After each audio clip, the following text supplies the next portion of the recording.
श्री गणेशाय नमः। शांताकारं भुजगशयनं पद्मनाभं सुरेशं विश्वाधारं गगनसदृशं मेघवर्णं शुभांगं लक्ष्मीकान्तं कमलनयनं योगिविद्यानिगम्यं वन्दे विष्णुं भवभयहरं सर्वलोकैकनाथं। प्रह्लाद नारद पराशर पुंडरीक व्यासाम्बरीश शुक शौनक भीष्म दालभ्यान रुक्मांगदार्जुन वशिष्ठ विभीषण आदीन पुण्यानिमान परम भागवतान स्मरामि। शुरू करते हैं। चौथा अध्याय, चार प्रकार के प्रलय। श्री सुखदेव जी कहते हैं, परीक्षित, तीसरे स्कंद में परमाणु से लेकर द्विपरार्ध पर्यंत काल का स्वरूप और एक एक युग कितने कितने वर्षों का होता है, ये मैं तुम्हें बतला चुका हूँ। अब तुम कल्प की स्थिति और उसके प्रलय का वर्णन भी सुनो। राजन, 1000 चतुर्युगी ब्रह्मा का एक दिन होता है। लिखा है 1000 चतुर्युगी का। चतुर्युगी का अर्थ है कि चारों युग जब निकल जाए तब, तो वो होता है ब्रह्मा का एक दिन होता है। 1000 बार अगर चारों युग निकल जाए तो ब्रह्मा के इस दिन को ही कल्प कहते हैं। एक कल्प में 14 मनु होते हैं, 14 बार मनु हो जाते हैं। कल्प के अंत में उतने ही समय तक प्रलय भी रहता है। प्रलय को ही ब्रह्मा की रात भी कहते हैं। उस समय ये तीनों लोग लीन हो जाते हैं, उनका प्रलय हो जाता है। इसका नाम नैमित्तिक प्रलय है। क्या कहते हैं इसको? नैमित्तिक प्रलय। मतलब ये, इसका अर्थ है छोटी वाली प्रलय होती है। ब्रह्मा का एक दिन जो दिन और रात मिलाकर उनका पूरा एक, जो हमारे जैसे 24 घंटे का होता है, वैसे 12 घंटे उनके दिन रहता है और 12 घंटे रात समझ सकते हैं। तो 24 घंटे में उनकी दिन और रात दोनों हो जाती है और तब उनका एक कंप्लीट डे माना जाता है। ठीक है, ये 12 घंटे जैसे प्रलय रही और 12 घंटे जो है वो संसार रहेगा। इस प्रलय के अवसर पर सारे विश्व को अपने अंदर समेट कर लीन कर ब्रह्मा तत्पश्चात शेष शैया भगवान नारायण भी शयन कर जाते हैं। इस प्रकार रात के बाद दिन और दिन के बाद रात होते होते जब ब्रह्मा जी की अपने मान से 100 वर्ष की और मनुष्यों की दृष्टि में 2 परार्ध की आयु समाप्त हो जाती है, तब महतत्व, अहंकार और पंच तन्मात्रा, ये सातों प्रकृतियां अपने कारण मूल प्रकृति में लीन हो जाती हैं। 100 ब्रह्म वर्ष की ब्रह्मा जी की आयु होती है, ऐसा बताया। और उसके बाद बताया कि महाप्रलय होती है, और वो 2 परार्ध भी बोलते हैं उसको, 100 ब्रह्म वर्ष को। और जब वो बड़ी वाली प्रलय होती है तब महतत्व, अहंकार और पंचतन मात्रा, ये सातों प्रकृतियां जो हैं ये भी प्रकृति में लीन हो जाती हैं। राजन, इसी का नाम प्राकृतिक प्रलय है। जिसको मैं बड़ी वाली प्रलय कह रहा हूँ वो प्राकृतिक है, और छोटी वाली जो है वो नैमित्तिक है। इस प्रलय में प्रलय का कारण उपस्थित होने पर पंचभूतों के मिश्रण से बना हुआ ब्रह्मांड अपना स्थूल रूप छोड़कर कारण रूप में स्थित हो जाता है, घुल मिल जाता है। परीक्षित, प्रलय का समय आने पर 100 वर्ष तक मेघ पृथ्वी पर वर्षा नहीं करते, किसी को अन्न नहीं मिलता। उस समय प्रजा भूख प्यास से व्याकुल होकर एक दूसरे को खाने लगती है।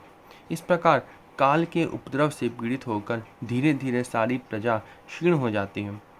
प्रलयकालीन सामर्थक सूर्य अपनी प्रचंड किरणों से समुद्र प्राणियों के शरीर और पृथ्वी का सारा रस खींच खींच कर सोख जाते हैं और फिर उन्हें सदा की भांति पृथ्वी पर बरसाते नहीं। उस समय संकर्षण भगवान मुख से प्रलयकालीन संवर्तक अग्नि प्रकट होती है। वायु के वेग से वह और भी बढ़ जाती है और तल अतल आदि सातों नीचे के लोगों को भस्म कर देती हैं। वहाँ के प्राणी तो पहले ही मर चुके होते हैं। नीचे से आग की करारी लपटें और ऊपर से सूर्य की प्रचंड गर्मी। उस समय ऊपर नीचे चारों ओर यह ब्रह्मांड जलने लगता है और ऐसा जान पड़ता है मानो गोबर का उपला जलकर अंगारों के रूप में दहक रहा हो। इसके बाद प्रलयकालीन अत्यंत प्रचंड सामवर्तक वायु सैकड़ों वर्षों तक चलती रहती है। उस समय का आकाश धुएं और धूल से तो भरा ही रहता है। उसके बाद असंख्यों रंग बिरंगे बादल आकाश में मंडराने लगते हैं और बड़ी भयंकरता के साथ गरज गरज कर सैकड़ों वर्ष तक वर्षा करते रहते हैं। उस समय ब्रह्मांड के भीतर का सारा संसार एक समुद्र हो जाता है। तब सब कुछ जलमग्न हो जाता है।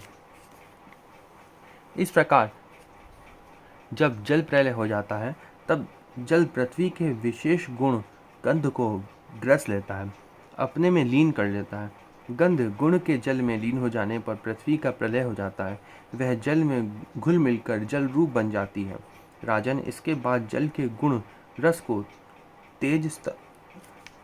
तेज तत्व ग्रस लेता है और जल नीरस होकर तेज में समा जाता है। तदंतर वायु तेज के गुण रूप को ग्रस लेता है और तेज रूप रहित होकर वायु में लीन हो जाता है। अब आकाश वायु के गुण स्पर्श को अपने में मिला लेता है और वायु स्पर्शहीन होकर आकाश में शांत हो जाता है।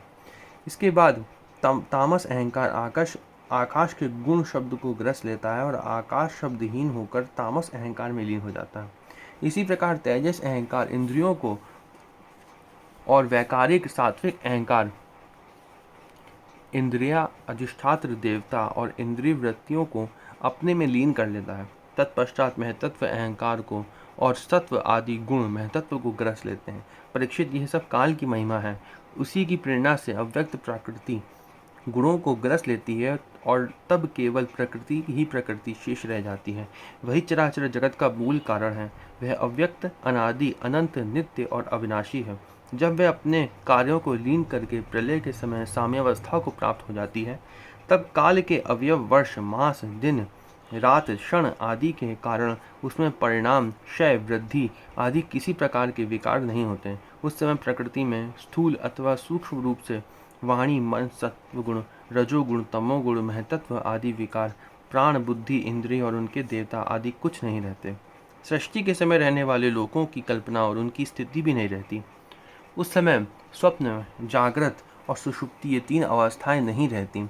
आकाश, जल, पृथ्वी, वायु, अग्नि और सूर्य भी नहीं रहते। सब कुछ सोए हुए के समान शून्य सा रहता है।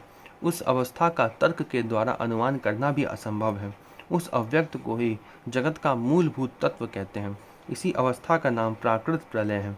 उस समय पुरुष और प्रकृति दोनों की शक्तियां काल के प्रभाव से क्षीण हो जाती हैं और विवश होकर अपने मूल स्वरूप में लीन हो जाती हैं। परीक्षित, अब आत्यंतिक प्रलय अर्थात मोक्ष का स्वरूप बतलाया जाता है। बुद्धि, इंद्रिय और उनके विषयों के रूप में उनका अधिष्ठान ज्ञान स्वरूप वस्तु ही भासित हो रही है।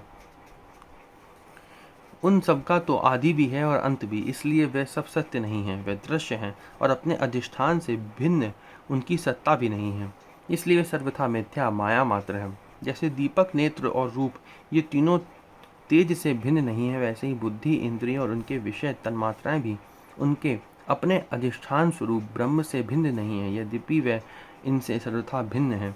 जैसे रज्जु रूप अधिष्ठान में अध्यस्त सर्प अपने अधिष्ठान से पृथक नहीं है, परंतु अध्यस्त सर्प से अधिष्ठान का कोई संबंध नहीं है। परीक्षित, जागृत, स्वप्न और सुषुप्ति ये तीनों अवस्थाएं बुद्धि की ही हैं, अतः इनके कारण अंतरात्मा में जो विश्व, तेजस और प्राज्ञ रूप नानात्व की प्रतीति होती है, वह केवल माया मात्र है। बुद्धिगत नानात्व का एकमात्र सत्य आत्मा से कोई संबंध नहीं है। यह विश्व उत्पत्ति और प्रलय से ग्रस्त है, इसलिए अनेक अवयवों का समूह अवयवी है। अतः ये सब कभी ब्रह्म में होते हैं और कभी नहीं होता। ठीक वैसे ही जैसे आकाश में मेघमाला कभी होती है और कभी नहीं होती। परीक्षित, जगत के व्यवहार में जितने भी अवयवी पदार्थ हैं, उनके ना होने पर भी उनके भिन्न भिन्न अवयव सत्य माने जाते हैं, क्योंकि वह उनके कारण हैं। जैसे वस्तु रूप अवयवी के ना होने पर भी उसके कारण रूप सूत्र का अस्तित्व माना ही जाता है, उसी प्रकार कार्य रूप जगत के अभाव में भी इस जगत के कारण रूप अवयवी की स्थिति हो सकती है, परंतु ब्रह्म में यह कार्य कारण भाव भी वास्तविक नहीं है। क्योंकि देखो, कारण तो सामान्य वस्तु है और कार्य विशेष वस्तु। इस प्रकार का जो भेद दिखाई देता है, वह केवल भ्रम ही है। इसका हेतु है यह कि सामान्य विशेष भाव अपेक्षिक है, अन्योन्याश्रित है। विशेष के बिना सामान्य और सामान्य के बिना विशेष की स्थिति नहीं हो सकती। कार्य और कारण भाव का आदि और अंत दोनों ही मिलते हैं, इसलिए भी वह स्वाप्निक भेद भाव के समान सर्वथा अवस्तु है। इसमें संदेह नहीं कि यह प्रपंच रूप विकार स्वाप्निक विकार के समान ही प्रतीत हो रहा है, तो भी यह अपने अधिष्ठान ब्रह्म स्वरूप आत्मा से भिन्न नहीं है। कोई चाहे भी तो आत्मा से भिन्न रूप में अणु मात्र भी इसका निरूपण नहीं कर सकता। यदि आत्मा से पृथक इसकी सत्ता मानी भी जाए तो ये भी चिद्रूप आत्मा के समान स्वयं प्रकाश होगा और ऐसी स्थिति में वह आत्मा की भांति ही एक रस सिद्ध होगा। परंतु इतना तो सर्वथा निश्चित है कि परमार्थ सत्य वस्तु में नानात्व नहीं है। यदि कोई अज्ञानी परमार्थ सत्य वस्तु में नानात्व स्वीकार करता है तो उसका वह मानना भी वैसा ही है जैसा महाकाश और घटाकाश, आकाश स्थित सूर्य और जल में प्रतिबिंबित सूर्य तथा बाह्य वायु और आंतरवायु का भेद मानना। जैसे व्यवहार में मनुष्य एक ही सोने को अनेकों रूपों में गढ़ कर तैयार कर लेते हैं और वह कंगन, कुंडल, कड़ा आदि अनेकों रूपों में मिलता है, इसी प्रकार व्यवहार में निपुण विद्वान लौकिक और वैदिक वाणी के द्वारा इंद्रियातीत आत्मस्वरूप भगवान का भी अनेकों रूपों में वर्णन करते हैं। देखो ना, बादल सूर्य से उत्पन्न होता है और सूर्य से ही प्रकाशित, फिर भी वह सूर्य के ही अंश नेत्रों के लिए सूर्य का दर्शन होने में बाधक बन बैठता है। इसी प्रकार अहंकार भी ब्रह्म से ही उत्पन्न होता, ब्रह्म से ही प्रकाशित होता और ब्रह्म के अंश जीव के लिए ब्रह्म स्वरूप के साक्षात्कार में बाधक बन बैठता है। जब सूर्य से प्रकट होने वाला बादल तितर बितर हो जाता है तब नेत्र अपने स्वरूप सूर्य का दर्शन करने में समर्थ होते हैं। ठीक वैसे ही जब जीव के हृदय में जिज्ञासा जागती है तब आत्मा की उपाधि अहंकार नष्ट हो जाता है और उसे अपने स्वरूप का साक्षात्कार हो जाता है। प्रिय परीक्षित, जब जीव विवेक के खड़ग से माया में अहंकार का बंधन काट देता है तब यह अपने एक रस आत्मस्वरूप के साक्षात्कार में स्थित हो जाता है।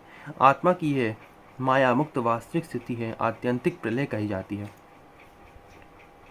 हे शत्रुदमन, तत्वदर्शी लोग कहते हैं कि ब्रह्मा से लेकर तिनके तक जितने प्राणियां पदार्थ हैं सभी हर समय पैदा होते हैं और मरते रहते हैं, अर्थात नित्य रूप से उत्पत्ति और प्रलय होती ही रहती है। संसार के परिणामी पदार्थ नदी, प्रवाह और दीप शिखा आदि क्षण क्षण बदलते रहते हैं। उनकी बदलती हुई अवस्थाओं को देखकर यह निश्चय होता है कि देह आदि भी काल रूप सोते के वेग में बहते बदलते जा रहे हैं, इसलिए क्षण क्षण में उनकी उत्पत्ति और प्रलय हो रहे हैं। जैसे आकाश में तारे हर समय चलते ही रहते हैं परंतु गति स्पष्ट रूप से नहीं दिखाई पड़ती, वैसे ही भगवान के स्वरूप अनादि अनंत काल के कारण प्राणियों की प्रतिक्षण होने वाली उत्पत्ति और प्रलय का भी पता नहीं चलता। परीक्षित, मैंने तुमसे 4 प्रकार के प्रलय का वर्णन किया। उनके नाम है नित्य प्रलय, नैमित्तिक प्रलय, प्राकृतिक प्रलय और आत्यंतिक प्रलय। वास्तव में काल की सूक्ष्म गति ऐसी ही है। हे कुरुश्रेष्ठ, विश्व विधाता भगवान नारायण ही समस्त प्राणियों और शक्तियों के आश्रय हैं। जो कुछ मैंने संक्षेप से कहा है वह सब उन्हीं की लीला कथा है। भगवान की लीलाओं का पूर्ण वर्णन तो स्वयं ब्रह्मा जी भी नहीं कर सकते। जो लोग अत्यंत दुस्तर संसार सागर से पार जाना चाहते हैं अथवा जो लोग अनेकों प्रकार के दुख दावानल से दग्ध हो रहे हैं उनके लिए पुरुषोत्तम भगवान की लीला कथा रूप रस के सेवन के अतिरिक्त और कोई साधन, कोई नौका नहीं है। यह केवल लीला रसायन का सेवन करके ही अपना मनोरथ सिद्ध कर सकते हैं। जो कुछ मैंने तुम्हें सुनाया है यही श्रीमद् भागवत पुराण है। इसे सनातन ऋषि नर नारायण ने पहले देवऋषि नारद को सुनाया था और उन्होंने मेरे पिता महर्षि कृष्ण द्वैपायन को। महाराज, उन्हीं बद्रीवन विहारी भगवान श्री कृष्ण द्वैपायन ने प्रसन्न होकर मुझे इस वेद तुल्य श्री भागवत संहिता का उपदेश किया। कुरुक्षेत्र आगे चलकर जब शौनक आदि ऋषि नैमिषारण्य क्षेत्र में बहुत बड़ा सत्र करेंगे तब उनके प्रश्न करने पर पौराणिक वक्ता श्री सूत जी उन लोगों को इस संहिता का श्रवण कराएंगे। तो इस अध्याय में हमने क्या पढ़ा? हमने इस अध्याय में 4 तरीके की प्रलय पढ़ी, जैसा हमने शुरू में बताया था। यहाँ अंत में लिखा हुआ है भगवान ने 4 तरह की प्रलय इसमें बताई।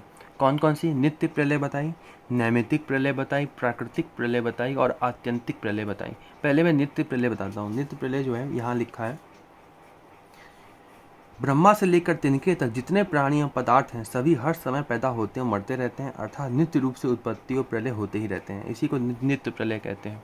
ठीक है, नित्य प्रलय जो है, जो हम लोग जितने ही पदार्थ है वो मरते या जीवन पाते हैं उसी को नित्य प्रलय बोलते हैं।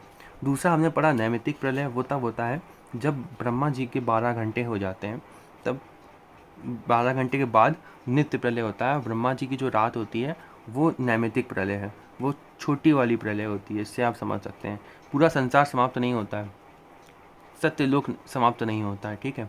उस समय तप लोक जनलोक के लोग जो हैं वो सत्यलोक में ट्रांसफ़र हो जाते हैं, वो है नैमित्तिक प्रलय। प्राकृतिक प्रलय वो बड़ी वाली प्रलय होती है। प्राकृतिक प्रलय में सब कुछ समाप्त हो जाता है, ब्रह्मा जी भी एक्सचेंज होते हैं, फिर ब्रह्मा जी की भी आयु भी पूर्ण हो जाती है, फिर उसके बाद नए ब्रह्मा आते हैं। वो है प्राकृतिक प्रलय, प्रलय बड़ी वाली प्रलय है। और उसमें उस समय जितने भी माया के जितने भी पदार्थ हैं, आकाश महतत्व, वो सब जितने भी हैं वो भगवान के अंदर चले जाते हैं और वो केवल कारण रूप से शेष रह जाते हैं। कारण रूप से आप समझ सकते हैं बिल्कुल सूक्ष्म भी खत्म हो जाता है, ठीक है, कुछ भी नहीं रहता है। यहाँ पे लिखा भी उसको कि उसको उस अवस्था को एक्सप्लेन करना बहुत ही कठिन है। यहाँ लिखा है उस समय स्वप्न जागृत और सुषुप्ति ये तीन अवस्थाएं नहीं रहती हैं। आकाश जल पृथ्वी वायु अग्नि और सूर्य भी नहीं रहते, सब कुछ सोए हुए के समान शून्य सा रहता है। उस अवस्था का तर्क के द्वारा अनुमान करना भी असंभव है। उस अव्यक्त को ही जगत का मूलभूत तत्व कहते हैं। इसी अवस्था का नाम प्राकृत प्रलय है, ठीक है, वो जो बड़ी वाली प्रलय होती है। और अंत में आता है आत्यंतिक प्रलय। और जो आखिरी अंत में है आत्यंतिक प्रलय, वो क्या है? वो है मोक्ष। जब आत्मा की भगवत प्राप्ति हो जाती है तो वो है आत्यंतिक प्रलय, ठीक है। आत्मा भगवान को प्राप्त कर लेती है और बाकी जितने भी सूक्ष्म शरीर और स्थूल शरीर हैं वो सब समाप्त हो जाते हैं। वो है भगवत प्राप्ति, जो है वो है आत्यंतिक प्रलय। तो ये अध्याय यहीं पे समाप्त होता है। हम लोग अगला अध्याय अगली वीडियो में पढ़ेंगे। 5वां अध्याय, श्री सुखदेव जी का अंतिम उपदेश। ओम नमो भगवते वासुदेवाय।